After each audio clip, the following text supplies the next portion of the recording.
Friends, मैं आकांक्षा हाजिर हूँ आपके साथ एक नए वीडियो के साथ। इससे पहले आप हमारे चैनल जेएमबी एक्टिविटी को लाइक कीजिए, सब्सक्राइब कीजिए और बेल आइकन दबा दीजिए ताकि आपको हमारी वीडियो सबसे पहले मिलती रहे। हेलो दोस्तों, मैं आकांक्षा आज आपके लिए लेकर आई हूँ यूँ ख़त्म हुआ इंतज़ार, एक कहानी का पार्ट 2। अब बिना टाइम गवाए कहानी को हम शुरू करते हैं। मैंने आपको अभी तक कहानी सुनाई जो मेरे पहले वीडियो में मैंने मेंशन की हुई है। आप लोग डिस्क्रिप्शन में उसकी लिंक देखकर या यूँ ख़त्म हुआ इंतज़ार कहानी का पार्ट 1 पहले देख लेंगे, तभी आपको मेरी ये वीडियो समझ में आएगी। मैं एक लव स्टोरी सुना रही हूँ जिसमें मेरे 2 कैरेक्टर्स हैं, प्याली और सुदीप। तो आइए उस कहानी को आगे बढ़ाते हैं। समय अपनी गति से बढ़ता रहा। प्याली और सुदीप दोनों ही अपनी अपनी पढ़ाई में लग गए। प्याली के मम्मी पापा उस समय पर नज़र रखे हुए थे। हालांकि उन्होंने कभी उससे सुदीप के बारे में बात नहीं की थी। इसी तरह एक दिन सुदीप के फाइनल इम्तहान भी ख़त्म हो गए और वह अपने घर वापस चला गया। एक दिन सुदीप डॉक्टर सिन्हा से मिलने ज़रूर आया था विदा लेने के लिए। तभी वह विदा लेने के लिए डॉक्टर के घर पे पहुंचा। उसके यह कहते ही कि वह अगले दिन वापस जा रहा है, प्याली का मुँह उतर गया था। वह तेज़ी से उठकर वहाँ से चली गई। सबने चौंक कर प्याली को देखा। सुदीप ने डॉक्टर सिन्हा के चेहरे पर निगाह डाली, मानो प्याली से अकेले में मिलने की इजाज़त चाह रहा हो। डॉक्टर सिन्हा ने हल्के से सिर हिलाकर सुदीप को इशारा कर दिया था कि सुदीप प्याली के पीछे छत पर चला गया। छत पर प्याली एक कोने में बैठी हुई थी। उसका चेहरा आंसुओं से भीग गया था। सुदीप चुपचाप जाकर उसके पास बैठ गया। प्याली रोती रही। सुदीप ने धीरे से प्याली का हाथ थामकर कहा, प्याली प्लीज़ चुप हो जाओ, मेरा जाना मुश्किल मत बनाओ। तुम ऐसे ही रोगी तो मैं कैसे जा सकूँगा। इतना कहकर प्याली के टपकते हुए आंसुओं को सुदीप ने पोंछने का प्रयास किया। तभी प्याली बोल पड़ी, तो क्यों जा रहे हो, मत जाओ। प्याली ने रोते हुए कहा, तुम जानती हो कि मुझे जाना ही होगा। फिर तुमने ही तो उस दिन कहा था तुम अपना पहले करियर बनाओगी। मैं यहाँ रहकर वैसे भी क्या करूँगा। क्या आप तब तक मेरा इंतज़ार करेंगे। प्याली ने नाउम्मीदी से और सुबकते हुए पूछा। प्याली, मैं आज तुम्हें यही बताने आया था कि मैं तुम्हें प्यार करता हूँ। मैंने फ़ैसला किया है कि जब तक तुम पढ़ाई ख़त्म करके किसी मुकाम तक नहीं पहुँच जाती, मैं तुम्हारा इंतज़ार करूँगा। रही माँ बाबा की बात, तो मैं उन्हें मना लूँगा। हाँ, इस बीच मैं तुमसे मिलने नहीं आऊँगा, ना ही कोई पत्र लिखूँगा और ना ही तुम्हें फ़ोन करूँगा। एक बात और, अगर कभी तुम किसी और से ब्याह करना चाहो तो तुम्हें मेरी ओर से पूरी छूट है। बस मुझे खबर ज़रूर देना। सुदीप की आवाज़ अजीब सी हो गई थी। प्याली ने अपनी हथेली सुदीप के ओंठों पर रख दी। फिर ऐसी बात न कहिएगा। आप मेरा इंतज़ार करेंगे तो क्या मैं आपको बीच में ही छोड़ दूँगी। आपसे पहले मैंने आपको अपने लिए मांग लिया था, लेकिन आपको कैसे पता लगेगा कि मेरी जॉब लग गई। वो तुम मुझ पर छोड़ दो। कहते हुए सुदीप ने प्याली का हाथ थाम लिया और उसे चूम लिया। उसकी आंखों में झांकते हुए कहा, लेकिन हाँ, जॉब कलकत्ता या आसपास ही ढूंढना, वरना मेरे लिए बड़ी मुश्किल हो जाएगी। ऐसा कहते हुए सुदीप ने प्याली को छेड़ा। अच्छा, क्या आप मुझे अपना एक फ़ोटो देंगे। प्याली ने धीरे से पूछा। सुदीप बोला, 8-10 साल बाद क्या फ़ोटो देखकर मेरी शक्ल पहचानोगी। सुदीप ने हंसते हुए पर्स में से अपनी एक पासपोर्ट साइज फ़ोटो निकालकर प्याली को पकड़ा दी। कुछ देर बाद सुदीप जाने लगा तो डॉक्टर सिन्हा उसके साथ बाहर तक आ गए। डॉक्टर सिन्हा ने सुदीप से कहा कि पिछले हफ्ते मैं कॉन्फ्रेंस के सिलसिले में कलकत्ता गया था तो तुम्हारे माँ बाप से मिलना हुआ था। मैंने तुम्हारे और प्याली के बारे में बात कर ली है। उन्होंने यह फैसला तुम दोनों पर छोड़ दिया है। सुदीप ने कहा, थैंक यू अंकल, आपने माँ बाबा को राज़ी कर लिया है। मैं आपके टच में रहूँगा, कभी मेरी ज़रूरत पड़े तो बस एक फ़ोन कर दीजिएगा। लेकिन प्याली से इस बीच मैं नहीं मिलूँगा, न ही पत्र लिखूँगा। आप मुझे उसकी पढ़ाई और रिजल्ट के बारे में बताते रहिएगा। बाद में मैं कोशिश करूँगा कि उसके लिए कलकत्ता में ही जॉब ढूँढूँ। डॉक्टर सिन्हा ने सुदीप को गले लगा लिया और कहा, थैंक यू बेटा, हमें तुम्हारा एहसान मानना चाहिए कि तुमने हमें और हमारी बेटी दोनों को संभाल लिया और हमें बदनामी से बचा लिया। तुमने हमें बचाया और हमारे घर को भी। तो प्याली को और हमें बर्बाद और कोई होता तो प्याली और हमें बर्बाद करके ही छोड़ता। अच्छा बेटा, अपना ध्यान रखना, माँ बाबा को हमारा प्रणाम कहना। इतना कहकर सुदीप वहाँ से चल दिया। और जब वह ट्रेन में बैठा तो यही सब बातें सोच रहा था। तभी अचानक फिर धीरे धीरे 10 साल गुजर गए। प्याली ने बीए के बाद लिटरेचर में एमए कर लिया। फिर उसने कलकत्ता यूनिवर्सिटी में पीएचडी की रजिस्ट्रेशन करवा लिया। कलकत्ता पहुंचकर हॉस्टल में रहते हुए कितनी ही बार उसका मन किया कि एक बार सुधीर से मिल ले, लेकिन कभी हिम्मत नहीं कर पाई। सुदीप को तो पहले ही डॉक्टर सिन्हा बता चुके थे कि प्याली उसके शहर में है और प्रोफेसर की पढ़ाई के लिए वहाँ पर हॉस्टल में रह रही है। लेकिन उसने प्याली और अपने दादाजी के नाम पर खोले गए गर्ल्स कॉलेज में नौकरी दिलवा दी।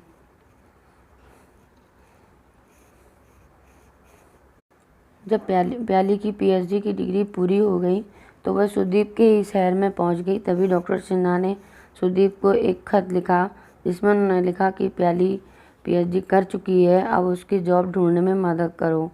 सुदीप प्याली के प्रोफेसर से मिला और उसके जरिए उसने प्याली को अपने दादाजी के नाम पर खोले गए एक गर्ल्स कॉलेज में नौकरी दिलवा दी। यह कॉलेज सुदीप के बाबा ने उसके कलकत्ता लौटने के बाद ही खोला था।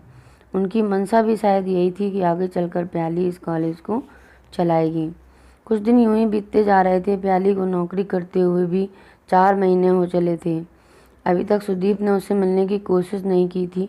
अब प्याली को लगने लगा था शायद सुदीप उसे भूल चुका होगा।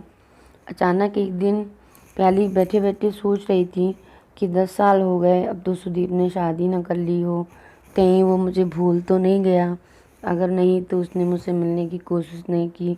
इस तरीके के कई सवाल उसके मन में गूंज रहे थे। तभी एक दिन प्रिंसिपल ने, सुदीप उसे भूल चुका होगा, अचानक एक दिन प्रिंसिपल ने उसे अपने ऑफिस में बुलवाया। प्याली पहुंची तो प्रिंसिपल ने उसे कहा, मिस सिन्हा, कॉलेज के फाउंडर मिस्टर दास आपसे मिलना चाहते हैं। उन्होंने आज शाम को अपने यहाँ चाय पर बुलाया है। यह है उनका पता, ठीक 5 बजे पहुँच जाइएगा। प्याली सुनकर घबरा सी गई, लेकिन मैम, मैं तो उन्हें जानती तक नहीं, कभी मिली भी नहीं। फिर उन्होंने अपने घर पर, वो भी शाम को, मुझे क्यों बुलाया है? मैं अकेले कैसे जाऊंगी? ये शहर भी मेरे लिए अजनबी है। कॉलेज टाइम में भी तुम मिल सकते हैं, मुझे ये अच्छा नहीं लग रहा। प्याली को यूं घबराता देख प्रिंसिपल हंस पड़ी और पास आकर बोली, कंधे पर हाथ रखकर बोली, घबराइए नहीं मिस सिन्हा, मिस्टर दास बहुत भले आदमी हैं। फिर घर पर उनकी पत्नी भी तो होंगी। अगर अभी भी आप घबरा रही हैं तो मैं चल सकती हूँ आपके साथ। अब तक प्याली समझ चुकी थी, नहीं नहीं मैम, मैं इसकी ज़रूरत नहीं है, मैं चली जाऊँगी, आप परेशान ना हो। शाम को प्याली राइट टाइम कॉलेज के पास बाद मिस्टर फाउंडर के घर पहुँच गई।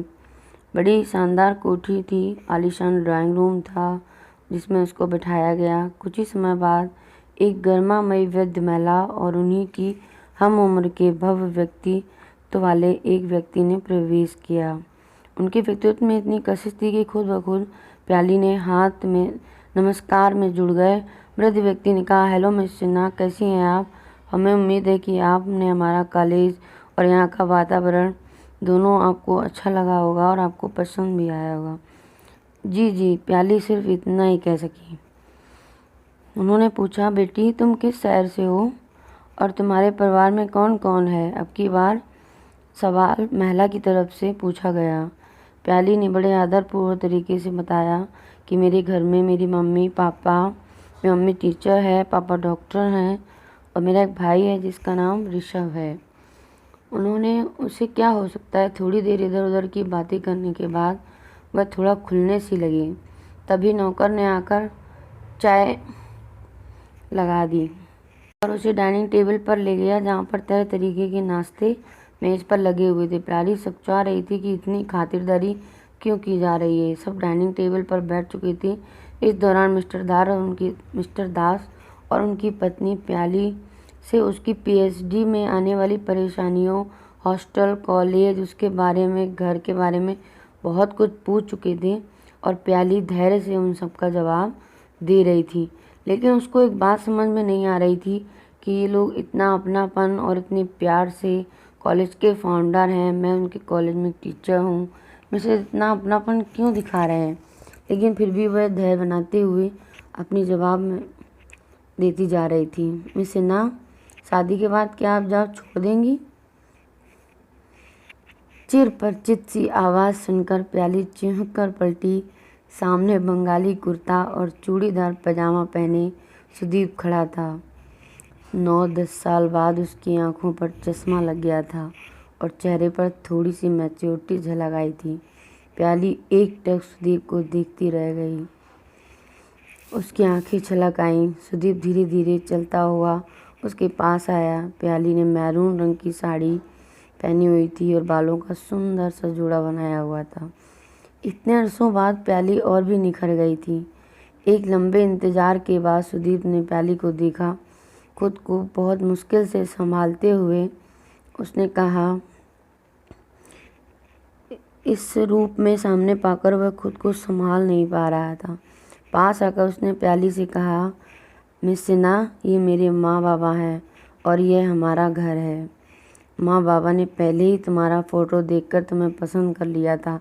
अब हम सबने से मिलने के बाद और इतने साल बाद भी क्या तुम मुझसे शादी करना चाहोगी?